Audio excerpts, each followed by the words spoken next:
Tetyana Orgakova is a journalist and the head of the international department at the Ukraine Crisis Media Center. She joins me now live from Kyiv.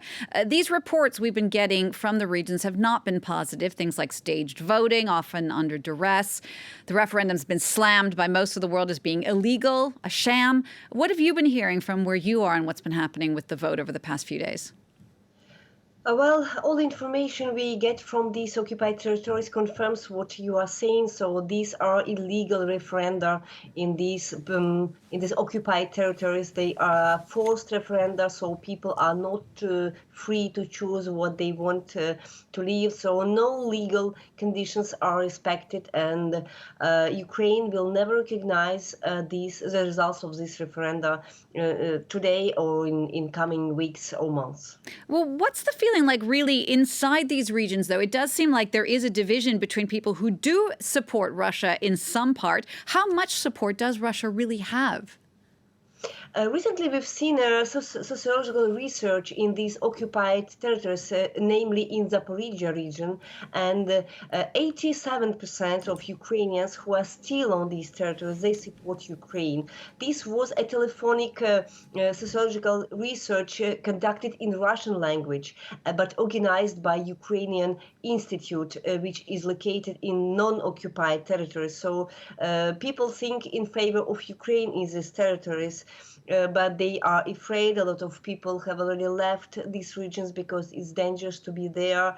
We do know that occupiers try not to let men leave the territories because they count on them to mobilize them in a week, in the terms of this partial mobilization, because as soon as these parts of Ukrainian territory will become in views of Russians, they will mobilize people, I mean men there, in order to participate in this war, unfortunately.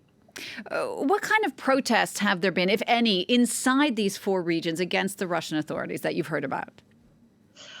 There were, as far as we know, there were a couple of protests in small villages. At least we've seen one video with people protesting. But in fact, when there is a war, it's extremely difficult to protest because you are having armed people, armed soldiers of Russian army in front of you. So this is extremely dangerous. This is about how people try to survive on these occupied territories. But we understand that they all wait, at least big majority of them wait for the Ukrainian army, which is not quite far away from these territories, and things will not change for Ukrainian army, which will do what they can in order to liberate these territories as soon as possible. And I think that's really a key point there. It does seem like in Ukraine there are so many young men and women who are ready to fight, and you compare that with what we're seeing in Russia now, where thousands of young men are trying to flee the country so they don't have to be called up in Vladimir Putin's war.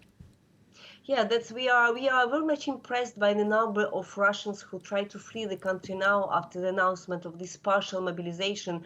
260,000, if I'm not mistaken, young men and men have already left the country, so there's huge numbers, and some protests are already starting in the east of Russia. So we are surprised, but at the same time, we Ukrainians, we think that these people who flee the country now should protest because they have to change the regime and change this cruel war.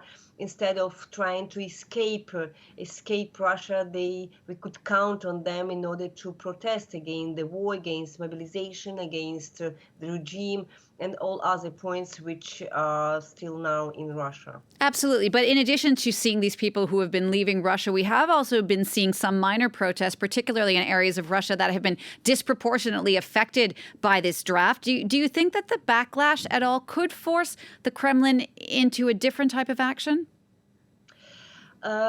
Frankly, it's extremely difficult to say how the situation will develop now, because on one side we understand that Putin and his regime will do everything possible to crash all these protesters, but at the same time we see big numbers of people who didn't agree with these politics, with mobilization, because it's quite different for everybody when war becomes something real. It's not about TV, it's not about these images, about this special military operation somewhere in Ukraine. They don't care.